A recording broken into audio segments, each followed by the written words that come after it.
The Grey Ones. "And your occupation, Mr. Patson?" Dr. Smith asked, holding his beautiful fountain pen a few inches from the paper. "I'm an exporter," said Mr. Patson, smiling almost happily. Really, this wasn't too bad at all. First, he had drawn Dr. Smith instead of his partner, Dr. Mayenstein. Not that he had anything against Dr. Mayenstein, for he had never set eyes on him, but he had felt that it was at least a small piece of luck that Dr. Smith had been free to see him and Dr. Mayenstein hadn't. If he had to explain himself to a psychiatrist, then he would much rather have one simply and comfortingly called Smith. And Dr. Smith, a broad-faced man about 50, with giant rimless spectacles, had nothing forbidding about him, and looked as if he might have been an accountant, a lawyer, or a dentist. His room, too, was reassuring, with nothing frightening in it, rather like a sitting-room in a superior hotel. And that fountain pen really was a beauty. Mr. Patson had already made a mental note to ask Dr. Smith where he had bought that pen. And surely a man who could make such a mental note right off couldn't have much wrong with him. "It's a family business," Mr. Patson continued, smiling away. "My grandfather started it, originally for the Far East. Firms abroad, especially in rather remote places, send us orders for all manner of goods, which we buy here on commission for them. It's not the business it was 50 years ago, of course, but on the other hand we've been helped to some extent by all these trade restrictions and systems of export licenses, which people a long way off simply can't cope with. So we cope for them. Irritating work often, but not uninteresting. On the whole, I enjoy it." "That is the impression you've given me," said Dr. Smith, making a note. "And you are reasonably prosperous, I gather?" "We all have our financial worries these days, of course. I know I have." He produced a mechanical sort of laugh, like an actor in a comedy that had been running too long, and Mr. Patson echoed him like another bored actor. Then Dr. Smith looked grave and pointed his pen at Mr. Patson as if he might shoot him with it. "So I think we can eliminate all that side, Mr. Patson, "Oh, yes, certainly, certainly," said Mr. Patson hurriedly, not smiling now. "Well now," said Dr. Smith, poising his pen above the paper again, "tell me what's been troubling you." Mr. Patson hesitated. "Before I tell you the whole story, can I ask you a question?" Dr. Smith frowned, as if his patient had made an improper suggestion. "If you think it might help." "Yes, I think it would," said Mr. Patson, "because I'd like to know roughly where you stand before I begin to explain." He waited a moment.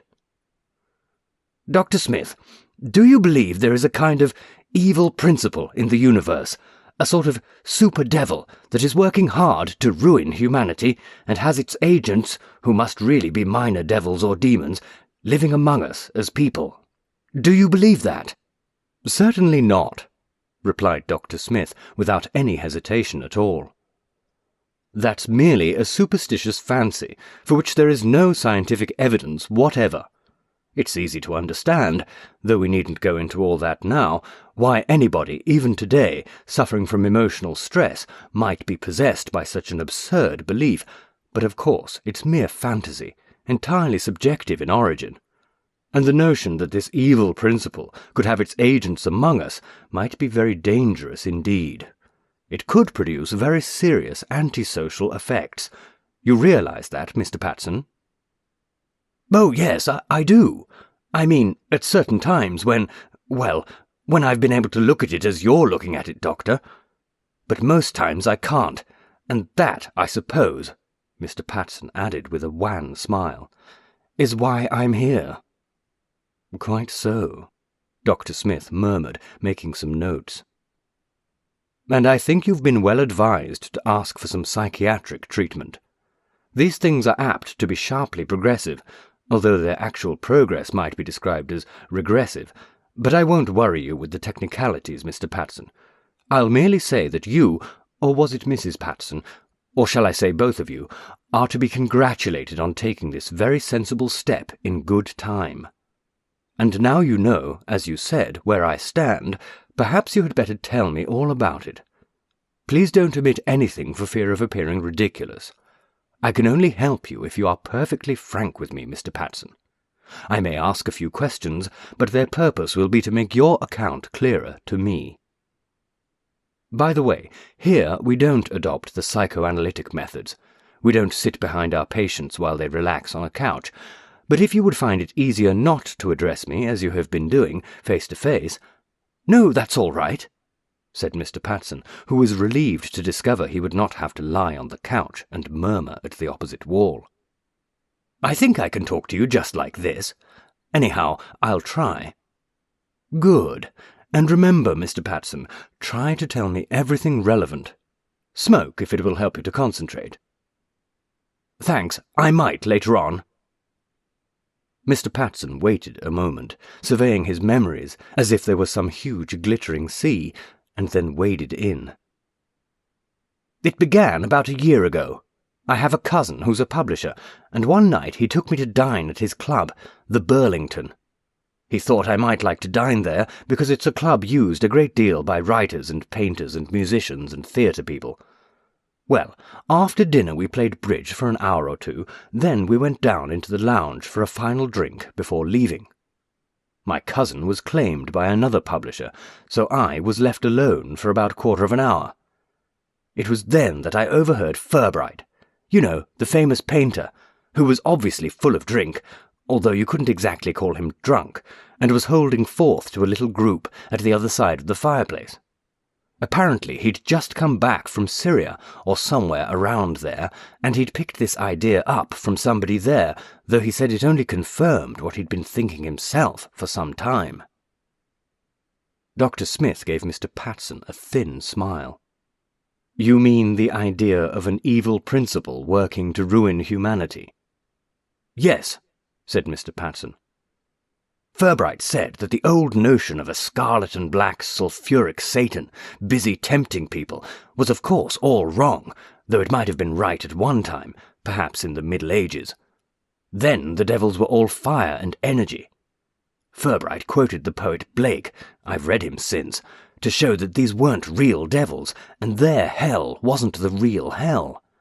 Blake, in fact, according to Furbright, was the first man here to suggest we didn't understand the evil principle, but in his time it had hardly made a start. It's during the last few years, Furbright said, that the horrible thing has really got to work on us." "Got to work on us?" Dr. Smith raised his eyebrows. "Doing what?" "The main object, I gathered from what Furbright said," Mr. Patson replied earnestly, "is to make mankind go the way the social insects went, to turn us into automatic creatures, mass beings without individuality, soulless machines of flesh and blood." The doctor seemed amused.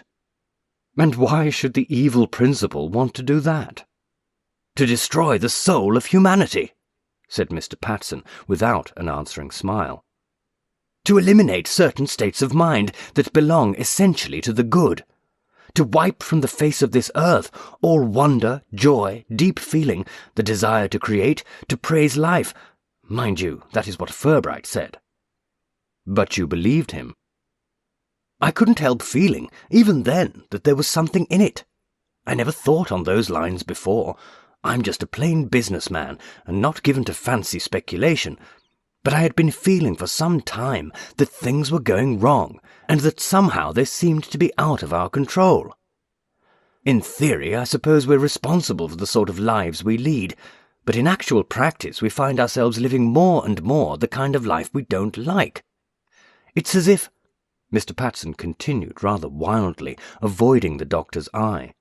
"We were all compelled to send our washing to one huge sinister laundry, which returned everything with more and more colour bleached out of it until it was all a dismal grey."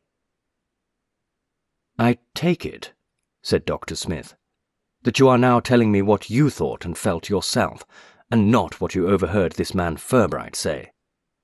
"About the laundry, yes, and about things never going the right way. Yes, that's what I'd been feeling, as if the shape and colour and smell of things were going.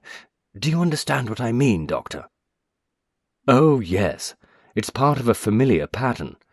Your age may have something to do with it. I don't think so, said Mr. Patson sturdily. This is something quite different. I've made all allowance for that. So far as you can, no doubt, said Dr. Smith smoothly, without any sign of resentment. You must also remember that the English middle class, to which you obviously belong, has suffered recently from the effects of what has been virtually an economic and social revolution. Therefore, any member of that class, and I am one myself, can't help feeling that life does not offer the same satisfactions as it used to do before the war. Dr. Smith, cried Mr. Patson, looking straight at him now, I know all about that. My wife and her friends have enough to say about it, never stop grumbling. But this is something else. I may tell you, I've always been a liberal and believed in social reform, and if this was a case of one class getting a bit less and another class getting a bit more, my profits going down and my clerks' and warehousemen's wages going up, I wouldn't lose an hour's sleep over it. But what I'm talking about is something quite different. Economics and politics and social changes may come into it, but they're just being used. I don't follow you there, Mr. Patson. You will in a minute, Doctor. I want to get back to what I overheard Furbright saying that night. I got away from it just to make the point that I couldn't help feeling at once there was something in what he said. Just because, for the first time, somebody had given me a reason why these things were happening. He regarded the other man earnestly. Smiling thinly, Dr. Smith shook his head. The hypothesis of a mysterious but energetic evil principle, Mr. Patson, doesn't offer us much of a reason. It's a start, replied Mr. Patson rather belligerently. And of course that wasn't all by any means. Now we come to these agents. Ah, yes, the agents. Dr. Smith looked very grave now. It was Furbright who gave you that idea, was it? Yes, it would never have occurred to me, I'll admit. But if this evil principle was trying to make something like insects out of us, it could do it in two ways. One, by a sort of remote control, perhaps by a sort of continuous radio program, never leaving our minds alone, telling us not to attempt anything new, to play safe, not to have any illusions, to keep to routine, nor to waste time and energy wandering and brooding and being fanciful and all that. Did Furbright suggest something of that sort was happening? Yes, but it wasn't his own idea. The man he'd been talking about before I listened to him, somebody he'd met in the Near East, had told him definitely all that non-stop propaganda was going on, but the other way, direct control you might call it, was by the use of these agents, a sort of evil fifth column, with more and more of them everywhere, hard at work. Devils? Inquired the doctor, smiling. Demons? What? That's what they amount to, said Dr. Patson, not returning the smile, but frowning a little.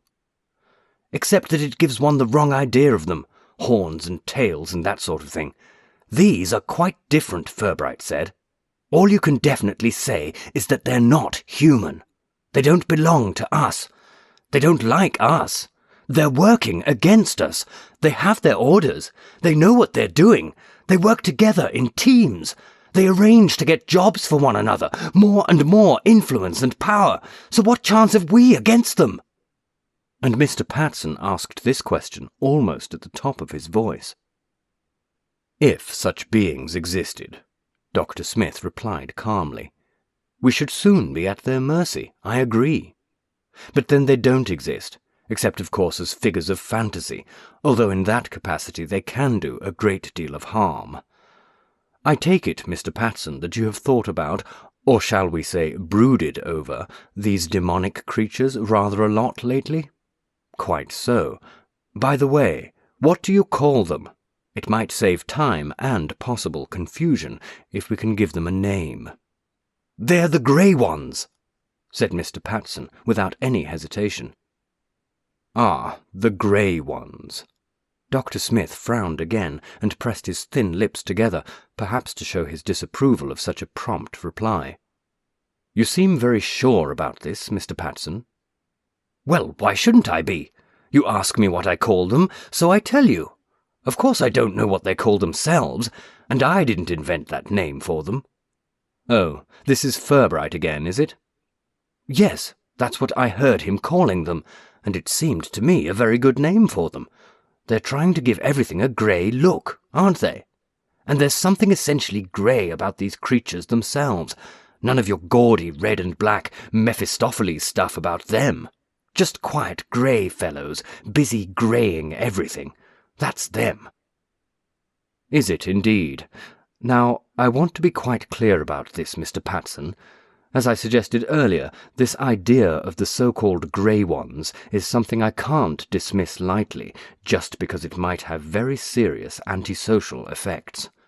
It is one thing to entertain a highly fanciful belief in some mysterious evil principle working on us for its own evil ends. It is quite another thing to believe that actual fellow citizens, probably highly conscientious and useful members of the community, are not human beings at all, but so many masquerading demons. You can see that, can't you? Of course I can, said Mr. Patson with a flick of impatience. I'm not stupid, even though I may have given you the impression that I am. This idea of the grey ones, well, it brings the whole thing home to you, doesn't it? Here they are, busy as bees, round every corner, you might say. The doctor smiled. Yet you have never met one. Isn't that highly suggestive? Doesn't that make you ask yourself what truth there can be in this absurd notion? All these grey ones, seeking power over us, influencing our lives, and yet you've never actually come into contact with one. Now, Mr. Patson. And he wagged a finger. Who says I've never met one? Mr. Patson demanded indignantly. Where did you get that idea from, Doctor? Do you mean to tell me? Certainly I mean to tell you. I know at least a dozen of them. My own brother-in-law is one. Dr. Smith looked neither shocked nor surprised. He merely stared searchingly for a moment or two, then rapidly made some notes. And now he stopped sounding like a rather playful schoolmaster and became a doctor in charge of a difficult case. So that's how it is, Mr. Patson. You know at least a dozen grey ones, and one of them is your brother-in-law. That's correct, isn't it? Good. Very well, let us begin with your brother-in-law. When and how did you make the discovery that he is a grey one? Well, I'd wondered about Harold for years, said Patson slowly. I'd always disliked him, but I never quite knew why. He'd always puzzled me, too. He's one of those chaps who don't seem to have any centre you can understand. They don't act from any ordinary human feeling. They haven't motives you can appreciate. It's as if there was nothing inside 'em. They seem to tick over like automatic machines. Do you know what I mean, Doctor? It would be better now if you left me out of it. Just tell me what you thought and felt. About Harold, for instance. Yes, Harold. Well, he was one of them. No centre, no feeling, no motives. I'd try to get closer to him just for my wife's sake, although they'd never been close. I'd talk to him at home, after dinner, and sometimes I'd take him out. You couldn't call him unfriendly. That at least would have been something. He'd listen, up to a point, while I talked. If I asked him a question, he'd make some sort of reply. He'd talk himself in a kind of fashion, rather like a leading article in one of the more cautious newspapers. Chilly stuff, grey stuff. Nothing exactly wrong with it, but nothing right about it either. And after a time, about half an hour or so, I'd find it hard to talk to him, even about my own affairs. I'd begin wondering what to say next. There'd be a sort of vacuum between us. He had a trick, which I've often met elsewhere, of deliberately not encouraging you to go on, of just staring, waiting for you to say something silly. Now I put this down to being a public official. When I first knew him, he was one of the assistants to the clerk of our local borough council. Now he's the clerk. Quite a good job, for ours is a big borough.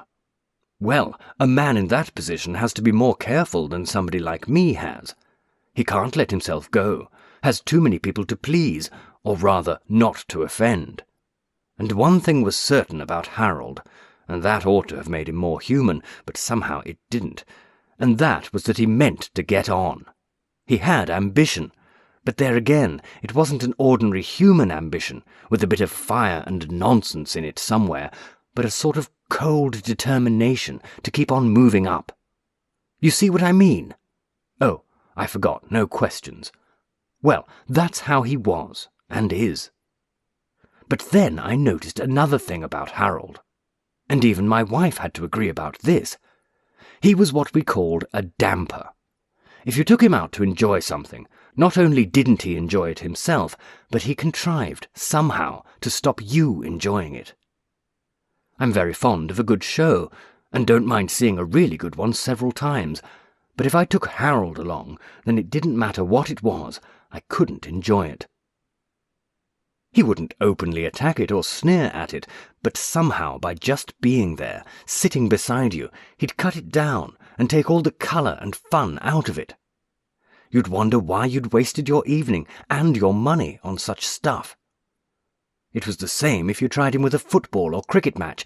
You'd have a boring afternoon.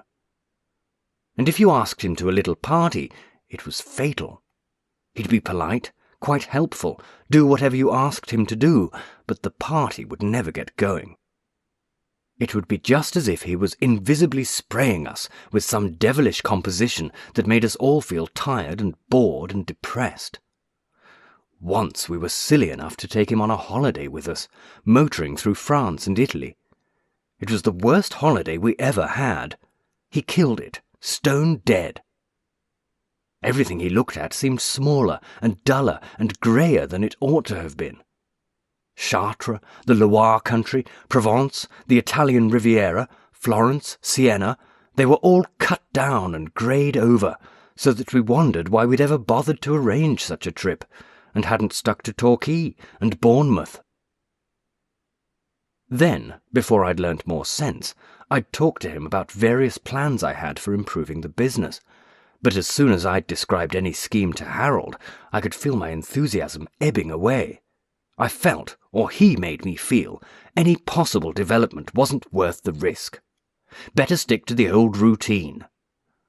I think I'd have been done for now if I hadn't had sense enough to stop talking to Harold about the business.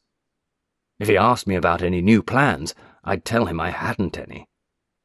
Now all this was long before I knew about the grey ones. But I had Harold on my mind, particularly as he lived and worked so close to us. When he became clerk to the council, I began to take more interest in our municipal affairs, just to see what influence Harold was having on them. I made almost a detective job of it. For instance, we'd had a go-ahead youngish chief education officer, but he left, and in his place a dull, timid fellow was appointed, and I found out that Harold had worked that. Then we had a lively chap as entertainments officer who'd brighten things up a bit, but Harold got rid of him too. Between them, he and his friend, the treasurer, who was another of them, managed to put an end to everything that added a little colour and sparkle to life round our way. Of course, they always had a good excuse, economy and all that, but I noticed that Harold and the treasurer only made economies in one direction, on what you might call the anti-grey side, and never stirred themselves to save money in other directions, in what was heavily official, pompous, interfering, irritating, depressing, calculated to make you lose heart. And you must have noticed yourself that we never do save money in those directions, either in municipal or national affairs, and that what I complained of in our borough was going on all over the country. Yes, and as far as I can make out, in a lot of other countries too. Dr. Smith waited a moment or two, and then said rather sharply, "Please continue, Mr. Patson. If I wish to make a comment or ask a question, I will do so." "That's what I meant earlier," said Mr. Patson, "when I talked about economics and politics and social changes just being used. I felt all the time there was something behind them. If we're doing it for ourselves, it doesn't make sense. But the answer is, of course, that we're not doing it for ourselves. We're just being manipulated. Take communism. The grey ones must have almost finished the job in some of those countries. They hardly need to bother anymore. All right, we don't like communism. We must make every possible effort to be ready to fight it. So what happens? More and more of the grey ones take over. This is their chance. So either way they win, and we lose. We're further along the road we never wanted to travel. Nearer the bees, ants, termites. Because we're being pushed. My God, Doctor, can't you feel it yourself? No, I can't. But never mind about me. And don't become too general, please. What about your brother-in-law, Harold? When did you decide he was a grey one? As soon as I began thinking over what Furbright said, replied Mr. Patson. I've never been able to explain Harold before, and God knows I've tried often enough. Then I saw at once he was a grey one. He wasn't born one, of course, for that couldn't possibly be how it works. My guess is that sometime while he was still young, the soul or essence of the real Harold Southers was drawn out and a grey one slipped in. That must be going on all the time now. There are so many of them about. Of course, they recognize each other and help each other, which makes it easy for them to handle us humans. They know exactly what they're up to. They receive and give orders. It's like having a whole well-disciplined secret army working against us. And our only possible chance now is to bring 'em out into the open and declare war on 'em. How can we do that? Asked Dr. Smith, smiling a little. If they're secret. I've thought a lot about that, said Mr. Patson earnestly, and it's not so completely hopeless as you might think.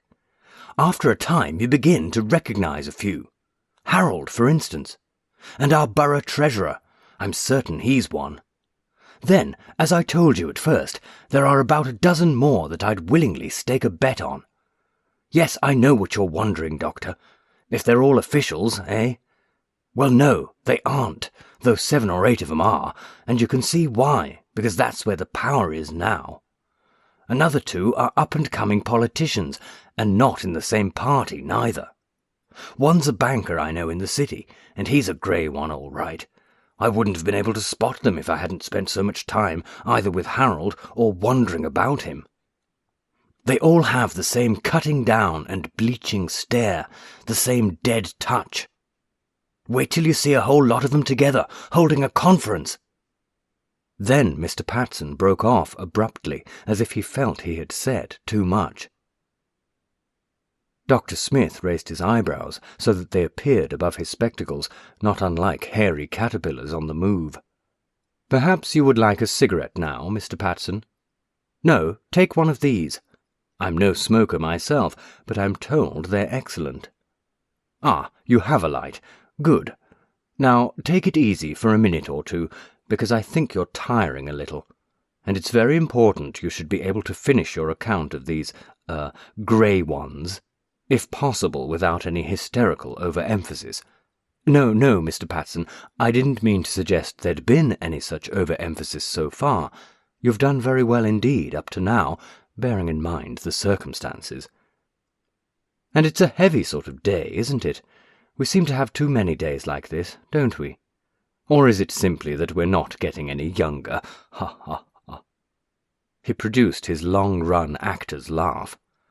Then he brought his large white hands together, contrived to make his lips smile without taking the hard stare out of his eyes, and said finally, "Now then, Mr. Patson, at the point you broke off your story, shall we call it, you had suggested that you had seen a whole lot of grey ones together, holding a conference.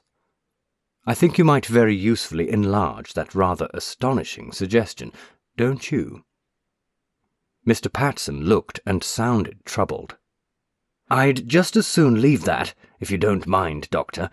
You see, if it's all nonsense, then there's no point in my telling you about that business. If it isn't all nonsense—" "Yes," said Dr. Smith after a moment, prompting him. "If it isn't all nonsense?" "Then I might be saying too much.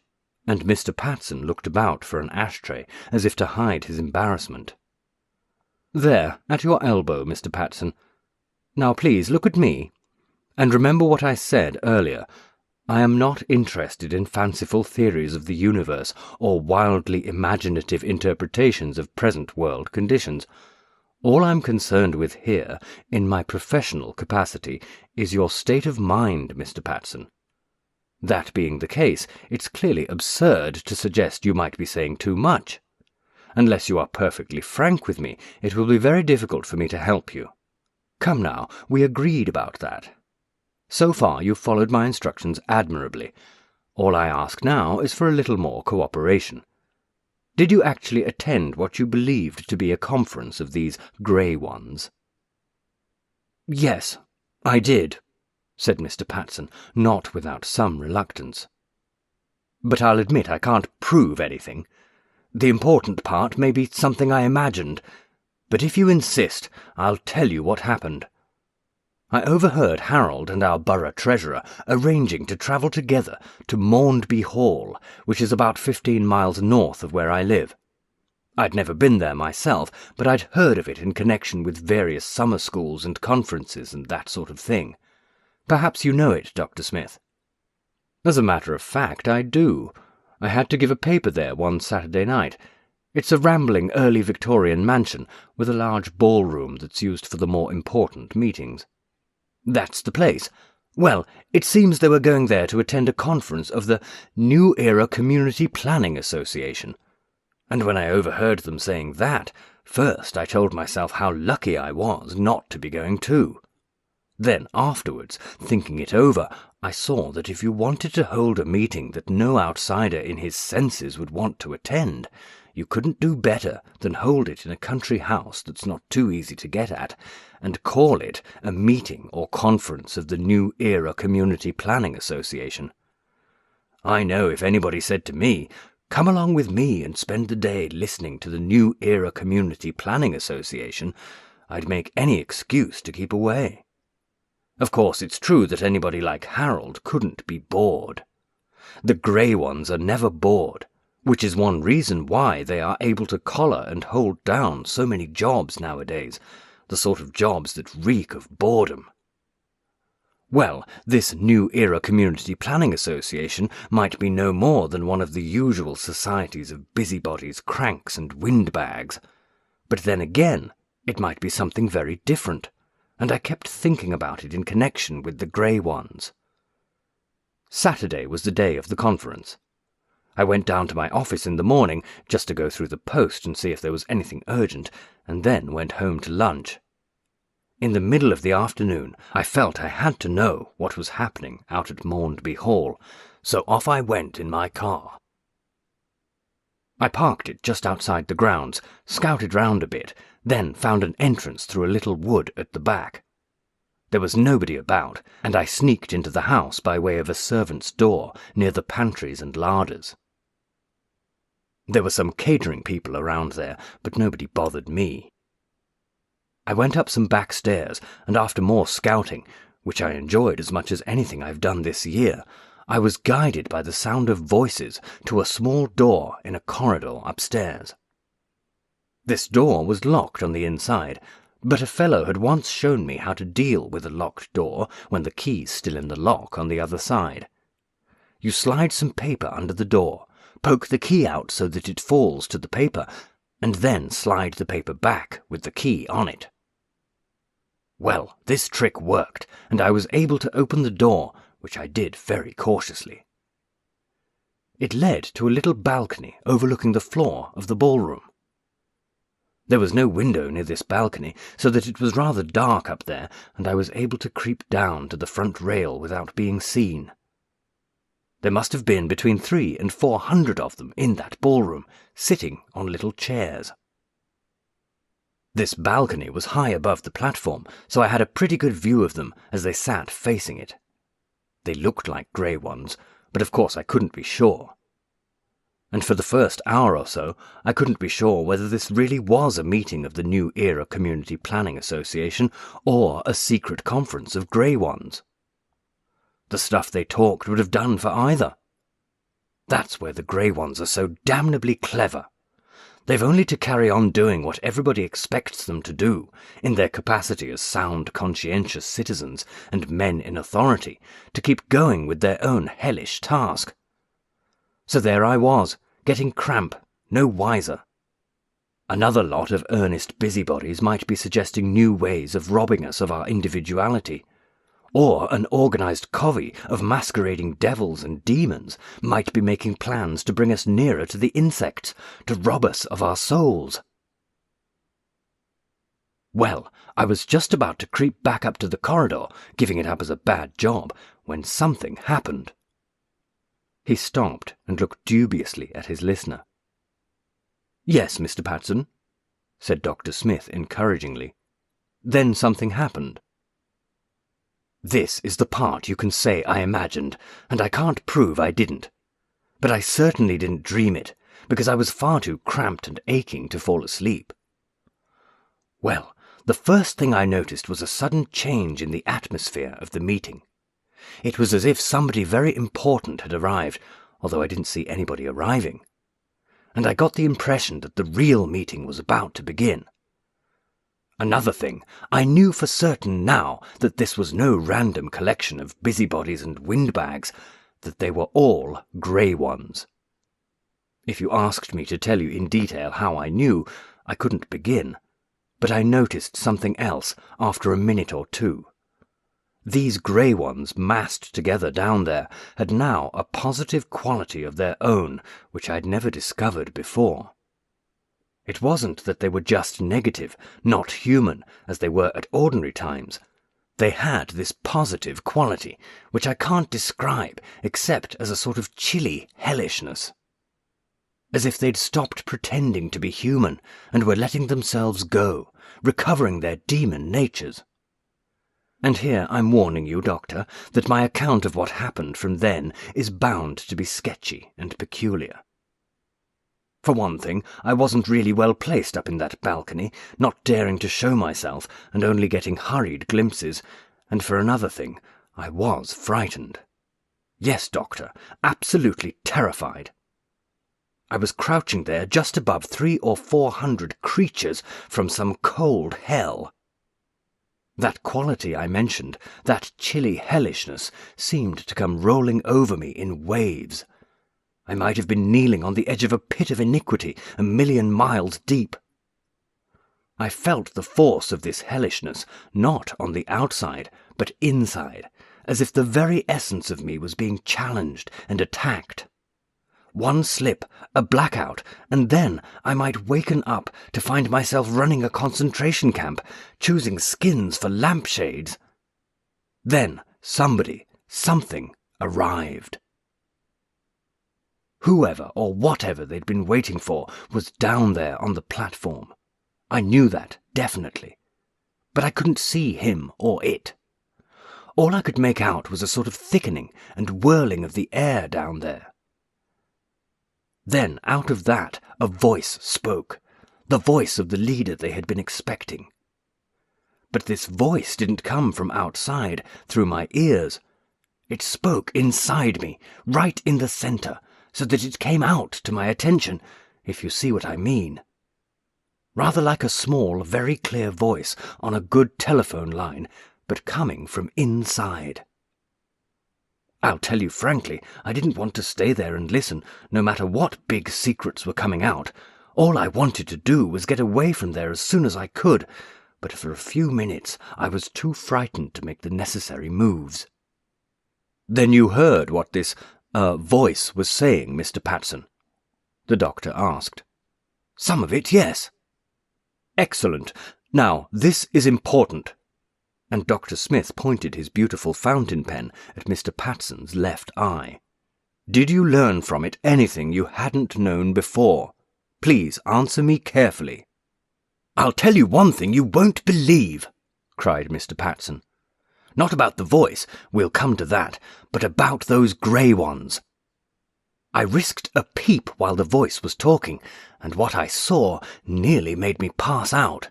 There they were, 300 or 400 of them, not looking human at all, not making any attempt, They'd all gone back to their original shapes. They looked, this is the nearest I can get to it, like big semi-transparent toads, and their eyes were like 600 electric lamps burning underwater, all greeny, unblinking, and shining out of hell. But what did you hear the voice say? Dr. Smith was urgent now. How much can you remember? That's what I want to know. Come along, man. Mr. Patson passed a hand across his forehead and then looked at the edge of his hand with some astonishment, as if he had not known it would be so wet. I heard it thank them in the name of Adaragrapha, Lord of the Creeping Hosts. Yes, I could have imagined it, only I never knew I'd that sort of imagination. And what is imagination, anyhow? What else did you hear, man? 10,000 more were to be drafted into the Western region. There would be promotions for some there who'd been on continuous duty longest. There was to be a swing over from the assault by way of social conditions, which could almost look after itself now, to the draining away of character, especially in the young of the doomed species. Yes, those were the very words. Mr. Patson shouted, jumping up and waving his arms. Especially in the young of the doomed species. Us! Do you understand? Us! And I tell you, we haven't a chance unless we start fighting back now. Now! Yes, and with everything we've got left. Grey ones, and more of them coming, taking charge of us, giving us a push here, a shove there, down, down, down. Mr. Patson found his arms strongly seized and held by the doctor, who was clearly a man of some strength. The next moment he was being lowered to his chair. "Mr. Patson," said the doctor sternly, "you must not excite yourself in this fashion. I cannot allow it. Now, I must ask you to keep still and quiet for a minute while I speak to my partner, Dr. Mayenstein. It's for your own good. Now, give me your promise." "All right, but don't be long," said Mr. Patson, who suddenly felt quite exhausted. As he watched the doctor go out, he wondered if he had not said either too much or not enough.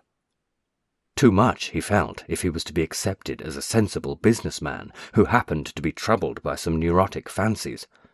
Not enough, perhaps, to justify, in view of the doctor's obvious scepticism, the terrible shaking excitement that had possessed him at the end of their interview. No doubt, round the corner, Doctors Smith and Mayenstein were having a good laugh over his rubbish about grey ones. Well, they could try and make him laugh too. He would be only too delighted to join them, if they could persuade him he had been deceiving himself. Probably that is what they would do now. "Well, Mr. Patson," said Dr. Smith, at once brisk and grave, as he returned with two other men, one of them Dr. Mayenstein, and the other a bulky fellow in white, who might be a male nurse. All three moved forward slowly as Dr. Smith spoke to him. "You must realize that you are a very sick man, sick in mind if not yet sick in body. So you must put yourself in our hands." Even as he nodded in vague agreement, Mr. Patson saw what he ought to have guessed before, that Dr. Smith was a grey one, and that now he had brought two more grey ones with him. There was a fraction of a moment as the three of them bore down upon him to silence his warning forever, when he thought he caught another glimpse of the creatures in the ballroom, three of them now, like big semi-transparent toads, 6 eyes like electric lamps burning underwater, all greeny, unblinking, shining triumphantly out of hell.